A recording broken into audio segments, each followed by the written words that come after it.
Eh, Antes de pasar a los procesos irreversibles, se me olvidó comentarles que también otro ejemplo de un proceso isotérmico que es reversible es un cambio de fase que ocurre a presión constante, ¿verdad? Son muy comunes los cambios de fase de agua líquida a vapor y se llevan a cabo a presión atmosférica, que la suponemos constante, ¿verdad? Entonces, en este caso, bueno, este tema de los cambios de fase lo vamos a ver la próxima semana.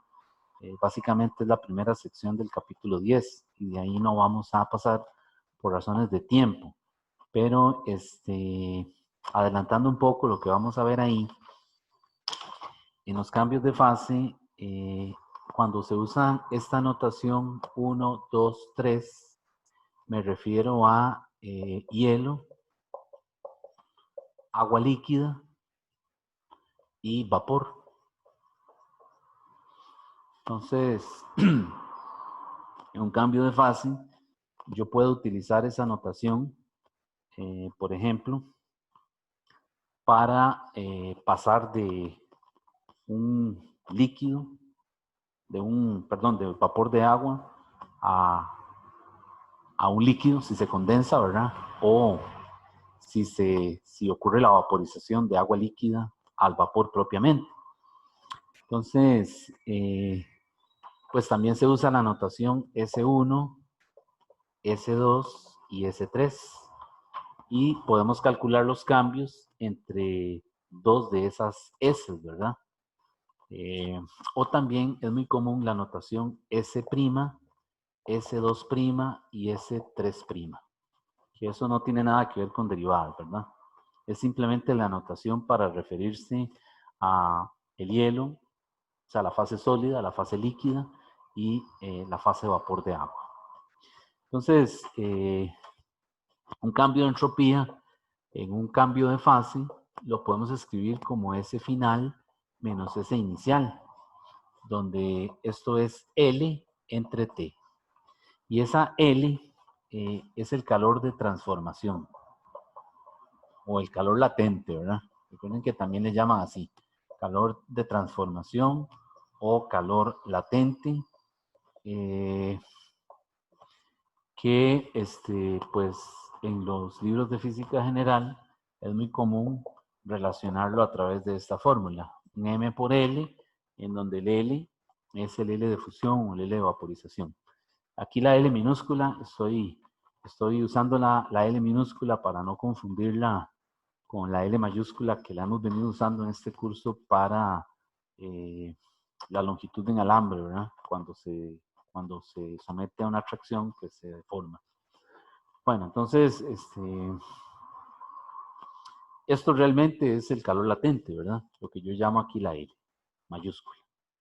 Y, por ejemplo, para el caso del agua líquida, me pueden dar el L23 con esa notación, ¿verdad? Entonces, esto se refiere a agua líquida y esto se refiere al vapor de agua.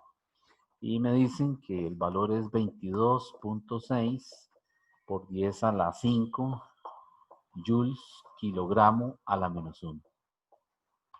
¿Verdad? Y me dicen que para una temperatura de 373 Kelvin, que vean que son 100 grados Celsius, ¿verdad? Donde ocurre el cambio de fase, esa temperatura es constante. Entonces puedo usar esta notación, ¿verdad? Para calcular el cambio de entropía. S3 menos S2 o también así S3' menos S2' y es igual al L23 que es 22.6 por 10 a la 5 entre 373.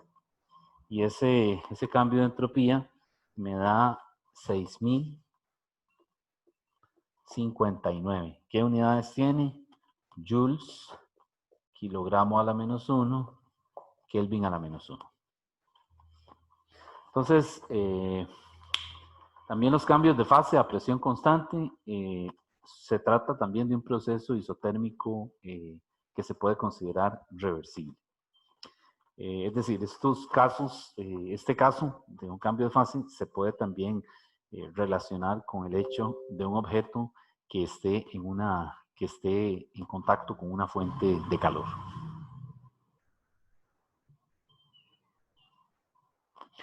Bueno, entonces, ahora sí vamos a pasar a ver los procesos irreversibles y cómo están relacionados con la entropía y los cambios de entropía.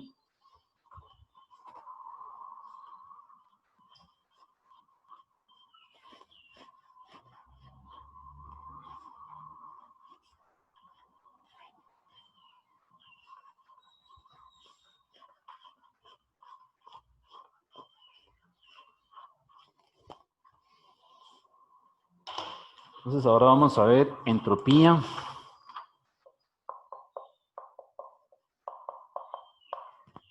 en procesos irreversibles. En procesos irreversibles. ¿Verdad? Bueno, entonces en este caso, volvemos al caso de la fuente de calor, ¿verdad? Que es digamos, es el problema para mí más interesante de esta parte del curso, ¿verdad?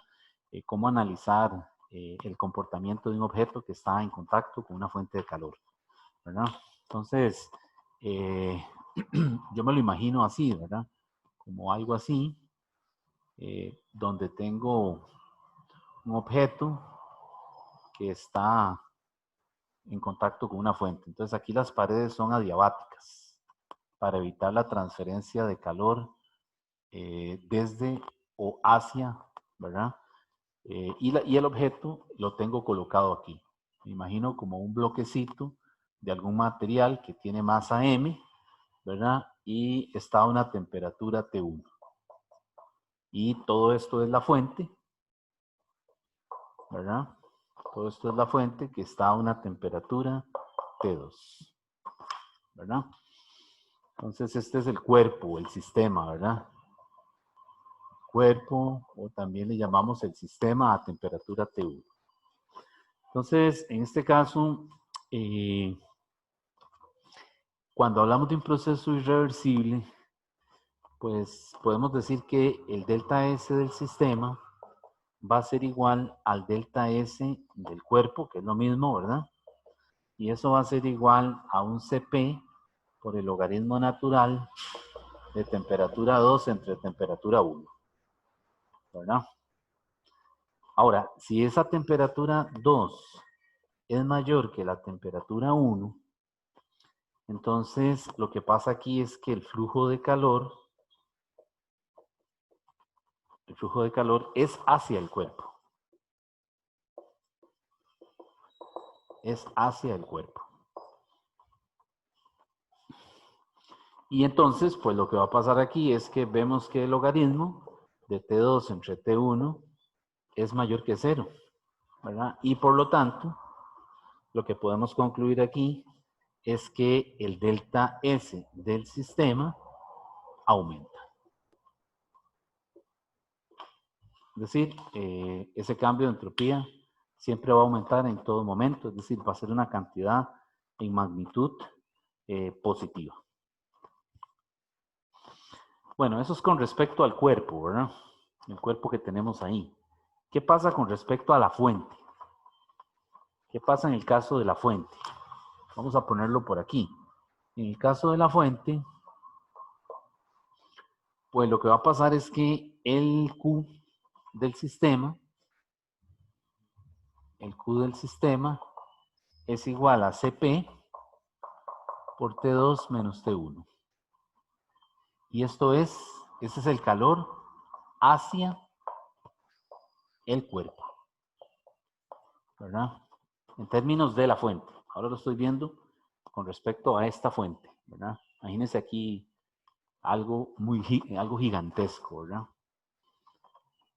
Bueno, entonces, y aquí pues podemos ver que el Q de la fuente va a ser el negativo del Q del sistema, ¿verdad? Cuando estamos analizándolo desde el punto de vista de la fuente. Por lo tanto, el delta S, el cambio de entropía de la fuente, pues va a ser entonces menos Q entre T2, que es la temperatura en la fuente. Y esto sería menos Cp T2 menos T1 entre T2. Y así calcularíamos el cambio de entropía asociado con la fuente. Ahora bien, en este caso, vean que la temperatura T2, si la temperatura T2 es mayor que T1, el delta S de la fuente, ¿qué va a pasar? Si T2 es mayor que T1, pues entonces el delta S de la fuente va a ser menor que 0. Es decir, va a ser negativo. Por lo tanto, aquí lo que podemos decir es que la entropía de la fuente disminuye. Entonces vean el comportamiento de las dos cosas, por decirlo de alguna manera, ¿verdad? El objeto como tal, ¿verdad? El cambio de entropía del sistema, del objeto, aumenta. Y en el caso, desde el punto de vista de la fuente, es al contrario, ¿verdad? Más bien la entropía de la fuente disminuye. Ahora, sí tenemos que tener en cuenta que esto siempre se va a cumplir, ¿verdad? El Q de la fuente es el negativo del Q del sistema. Recuerden que estamos en un proceso reversible, ¿verdad? Isotérmico. Bueno, entonces, siempre siguiendo con este caso, lo que pasa es que ya no me quedó espacio aquí. Vamos a ver ahora el cambio de entropía del universo. Pues en este caso, el cambio de entropía del universo, que es el cambio de entropía total, va a ser entonces el cambio de entropía del sistema o del objeto, ¿verdad? Más el cambio de entropía de la fuente. Y si junto las dos ecuaciones, que no las borré para que las veamos, ¿verdad? Si junto esta ecuación con esta ecuación, pues yo puedo decir que el cambio de entropía del universo va a ser entonces el Cp, que es un común, ¿verdad? Para ambos. Y ahora tengo el cuidado de ponerlo en un valor absoluto. Logaritmo natural de T2 entre T1, ¿verdad? Menos T2 menos T1 entre T2. Y ahí tendría el cambio total del universo. Entonces vean que la entropía del universo aumenta en un proceso reversible. La entropía del universo aumenta en un proceso irreversible.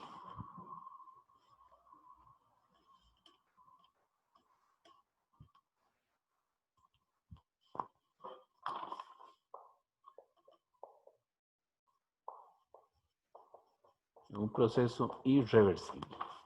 Entonces, este enunciado, esta aseveración, pues hay que tenerla, es general, ¿verdad? Es decir, hay que tenerla presente y distinguir esto del caso que vimos anteriormente, que era para los procesos reversibles, ¿verdad? En este caso, para un proceso irreversible, siempre aumenta. Bueno, vamos a hacer un ejemplo de esto que estamos diciendo para verlo con números concretos.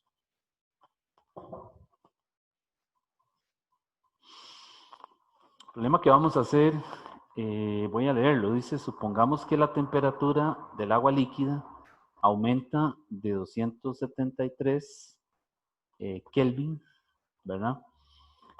Que son 0 grados Celsius, a 373 Kelvin, que son 100 grados Celsius. Dice, poniéndola en contacto con una fuente de calor a la temperatura de 373 Kelvin. Entonces, lo que nos dice el problema es que calcule el cambio de entropía de la fuente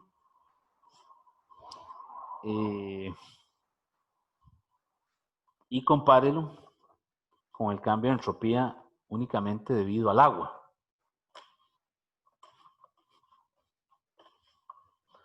Entonces, ese es el problema de agua, ¿verdad? Una masa de agua dada en contacto con una fuente.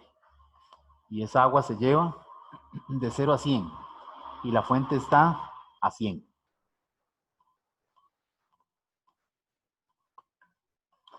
Entonces queremos calcular el cambio de entropía de la fuente y compararlo, ¿verdad?, con el del sistema.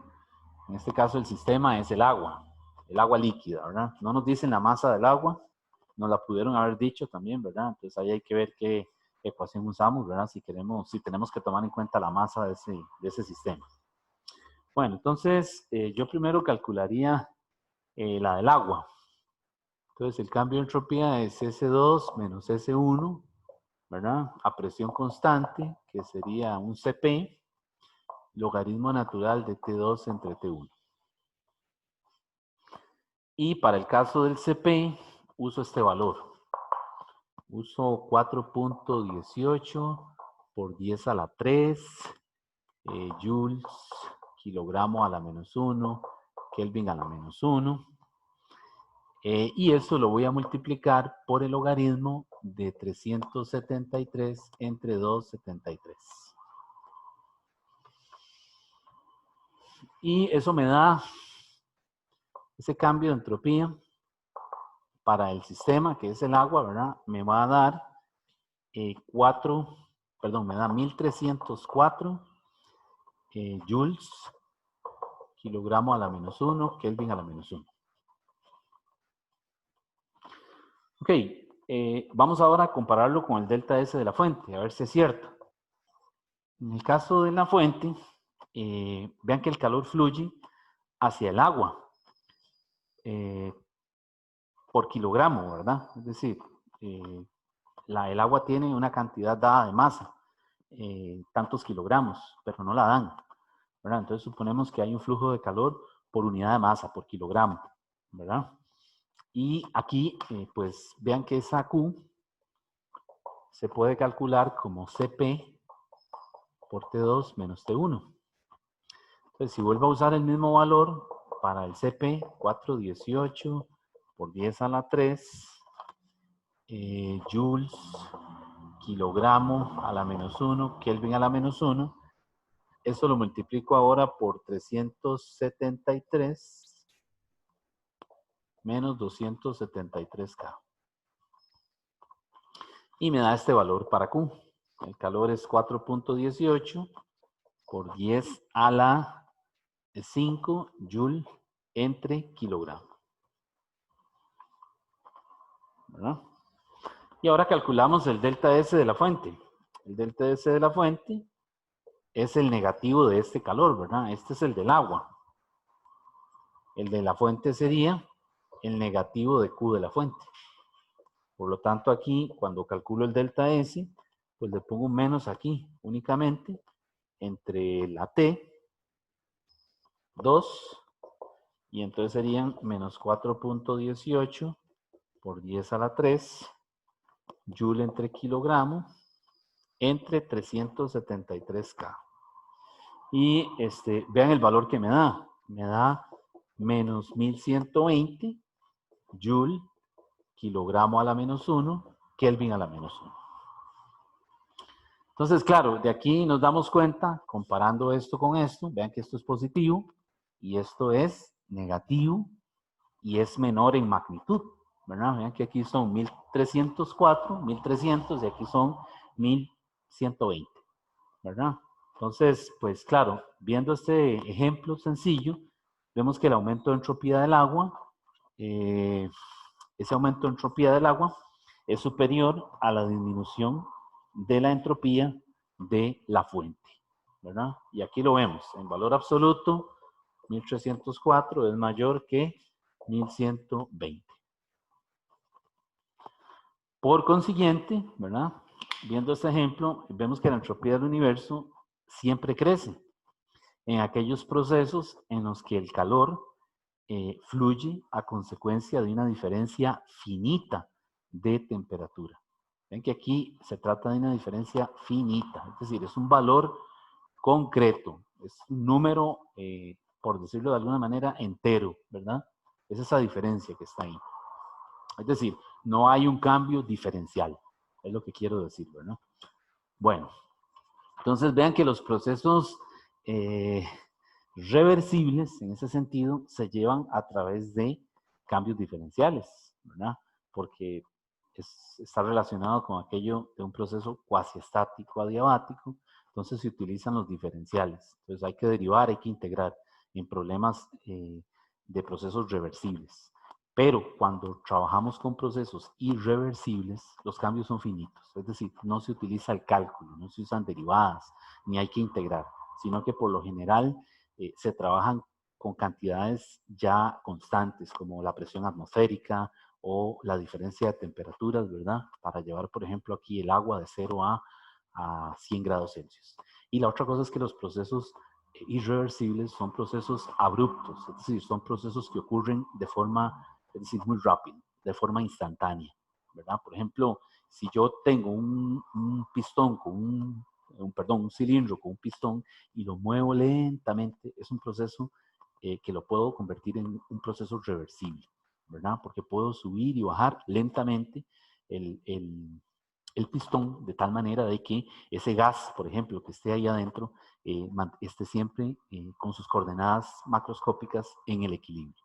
Sin embargo, si yo ese pistón lo bajo de forma abrupta, ¿verdad? Es decir, de un solo golpe, eso no es un proceso reversible, es un proceso irreversible, ¿verdad? Entonces ahí no se utiliza la notación de los diferenciales o no hay que integrar nada. Bien, el libro le da otros resultados ahí que también son útiles para los procesos irreversibles. Entonces, el libro le habla ahí de la irreversibilidad mecánica, la irreversibilidad química, ¿verdad? Y le va sugiriendo algunos resultados, algunas ecuaciones que se pueden utilizar. Entonces, ahí el libro le da una lista por cada tipo de irreversibilidad, es decir, para que usted se forme una idea qué proceso puede ser irreversible en unas condiciones dadas. Entonces, por ejemplo, le habla de la irreversibilidad mecánica externa.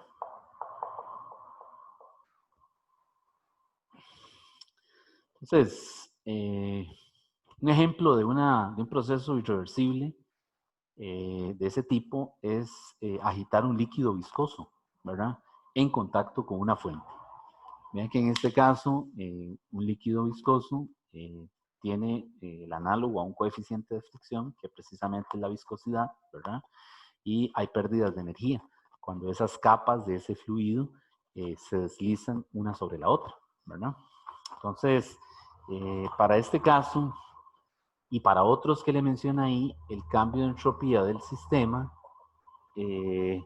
pues es la integral, le sugiere que lo use así, de T1 a T2, con el Cp dentro de la integral, porque podría ser que ese Cp sea una función de la temperatura, ¿verdad? Los Cp, es decir, por lo general son polinomios, ¿verdad? Pero hay algunos casos que no lo son, ¿verdad? Es decir, que dependen de otro tipo de función. Por ejemplo, en el caso del modelo de Einstein, ¿verdad? De los calores específicos no son funciones lineales, o sea, no son polinomios. Bueno, también le habla de la irreversibilidad mecánica interna. Entonces, un ejemplo de un proceso de este tipo, pues ya lo conocemos, es la expansión libre, ¿verdad? Que la habíamos visto en unas clases atrás. Usted tiene dos balones pegados por una tubería y uno está al vacío y el otro contiene un gas. Cuando usted abre la llave de paso, el gas circula hacia el otro balón que está al vacío y se supone que el sistema está inmerso en un baño de agua o, ¿cómo se dice?, protegido de tal manera de que no hay fugas de calor, ¿verdad? Y tampoco se hace trabajo para que ese gas pase de un balón al otro. Por lo tanto, es una expansión libre. Ese es un ejemplo de irreversibilidad mecánica interna. Entonces, en este caso, le sugieren que el delta S del sistema se calcule así: NR logaritmo natural de volumen final entre volumen inicial. Bueno, por ahí también le mencionan la irreversibilidad térmica, externa. Ese caso ya lo conocemos también. El caso más conocido es la conducción espontánea de calor, ¿verdad? Ese es un ejemplo de una irreversibilidad térmica externa. Es decir, tenemos dos depósitos, ¿verdad? Y hay una barra en contacto con esos depósitos. Uno está a la temperatura T2, el otro a la temperatura T1 y T2 es mayor que T1. Entonces el flujo de calor es en esta dirección, ¿verdad? De este depósito hacia el otro de forma espontánea. Es un proceso completamente irreversible, ¿verdad? No hay forma de que el calor vuelva al depósito a temperatura T2, ¿verdad? O no hay forma de que haya un flujo de calor del depósito de la derecha hacia el de la izquierda, ¿verdad? Es decir, no puede haberlo si no hay algún agente externo, algún motor que haga que se dé ese flujo. Pero entonces ya no sería un proceso irreversible, sería un proceso reversible, porque estamos invirtiendo, ¿verdad? Para ponerlo a circular en sentido contrario. Bueno, entonces, en este caso, el delta S de la fuente, caliente, es el negativo del Q entre T2, de acuerdo al convenio que vimos ahora, ¿verdad? El cual lleva al menos y el cual lleva al más. Y el delta S de la fuente fría, ¿verdad? En este caso me refiero al otro lado, pues es entonces más Q entre T1. Entonces vean que aquí el cambio de entropía no es cero, ¿verdad? El cambio de entropía del universo no es cero. El cambio de entropía aquí, sumando los dos, va a ser Q entre T2 más menos Q entre T1.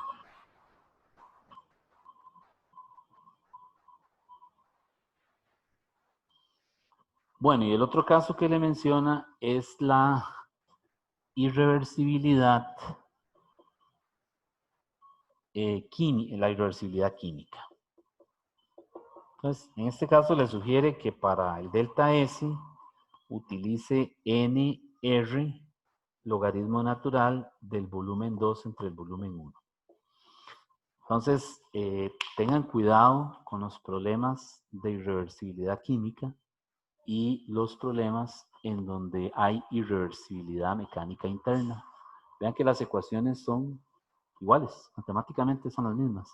Sin embargo, el problema físico como tal es distinto, ¿verdad? Entonces, cuidado a la hora de aplicar una ecuación. Es decir, aquí es muy importante el concepto, ¿verdad? Porque el álgebra no es tan complicado. Es decir, los cálculos no son tan elaborados, ¿verdad? Pero la parte conceptual es la que necesitamos que usted distinga en los diferentes tipos de irreversibilidades.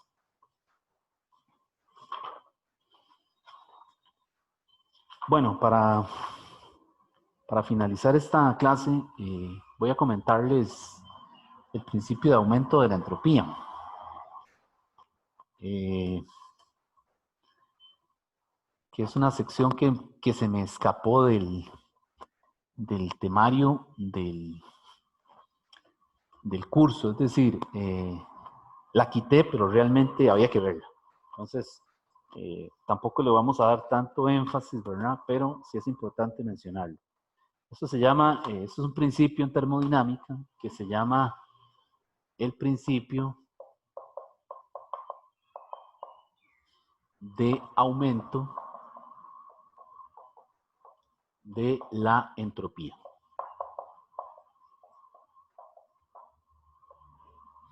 Es un principio, un enunciado, ¿verdad? Que surgió ya después de que la termodinámica se había desarrollado, ¿verdad? Pasado ya bastante tiempo en el siglo, a inicios del siglo XX, ¿verdad? Y básicamente lo que este principio dice es que en todo proceso que tenga lugar en un sistema aislado, la entropía del sistema o crece o permanece constante, pero no disminuye, ¿verdad? Esa es la idea fundamental. Y estamos considerando un sistema aislado, ¿verdad? Ya habíamos visto en la primera clase, ¿verdad?, del curso, cuando hablamos de sistema aislado, sistema abierto, sistema cerrado, ¿verdad? Y el concepto del sistema aislado, pues, está involucrado tanto con la primera ley como con la segunda. Entonces, la forma matemática de escribir este enunciado del principio de aumento de la entropía es decir que la sumatoria de los cambios de entropía es mayor o igual que cero. Esa es la forma más general. Entonces, cuando usamos el más, estamos diciendo que es para procesos irreversibles, como lo acabamos de ver en el ejemplo que hicimos ahora, ¿verdad? Es decir, el cambio de entropía, cuando usted suma, aquí está totalizando, ¿verdad? Nos está hablando del cambio de entropía del universo. Entonces, esa desigualdad es para un proceso irreversible y la igualdad es para un proceso reversible, ¿verdad? Pero recuerden que los procesos reversibles son reales. Entonces, y los reversibles son ideales, ¿verdad? A estos les dicen reales o naturales y a estos ideales. Entonces, claro, el principio de aumento de la entropía pues genera preocupación, ¿verdad? Porque lo que le está diciendo es que en la realidad todos los procesos que ocurren de forma espontánea y que, es decir, que son irreversibles, el cambio de entropía siempre va a aumentar. Es decir, el sistema, la tendencia es a desordenarse, ¿verdad? Y en los procesos reversibles, aunque usted invierte energía, ¿verdad?, lo más que puede lograr es la igualdad, ¿verdad? Es decir, que la entropía permanezca constante. Cuando hablo de igualdad me refiero a que permanezca constante, ¿verdad? Al menos, ¿verdad? Pero vean que nunca disminuye, o aumenta o permanece constante. Bueno, entonces vean que la primera ley la podemos ver ahora de una forma más general, diciendo que el cambio de la energía del sistema más el cambio de la energía interna de los alrededores, ¿verdad?, del ambiente o del entorno, digamos, es igual a cero. Esa es la primera ley de la termodinámica puesta desde un punto de vista general, ¿verdad? Cambio de entropía interna, perdón, cambio de energía interna del sistema más el cambio de energía interna de los alrededores es igual a cero. Por lo general esto se hace cero, ¿verdad? Es decir, se desprecia el entorno. Y la segunda ley, pues ahora podemos decir que el cambio de la entropía del sistema más el cambio de la entropía del entorno tiene que ser mayor o igual que cero. Entonces vean que ahora tenemos la primera y segunda ley resumidas en un par de enunciados completamente generales, ¿verdad? Totalmente generalizados, ¿verdad? En donde únicamente incluimos sistema y entorno. El sistema y lo que lo rodea, que es el entorno. Como les decía, por lo general esto se hace cero, ¿verdad? Y esto también en problemas concretos de aplicaciones, ¿verdad? Pero hay que considerarlo, ¿verdad? Porque el sistema, pues, de ahí está rodeado por algo, ¿verdad? Es decir, no está en la nada. Bien, con este tema terminamos el material del capítulo 8 y nos quedaría pendiente el capítulo 9, que ya no sería para ser evaluado en esta tarea, sino que sería para ser evaluado en el segundo examen parcial, que tenemos que fijar la fecha. Y nos falta también, aparte del capítulo 9, ver la primera sección del capítulo 10. Entonces, este material va a salir esta semana que viene, ¿verdad? Va a estar listo posiblemente a principios de la semana, lunes o martes, para poder entonces ponerle una fecha al segundo examen parcial.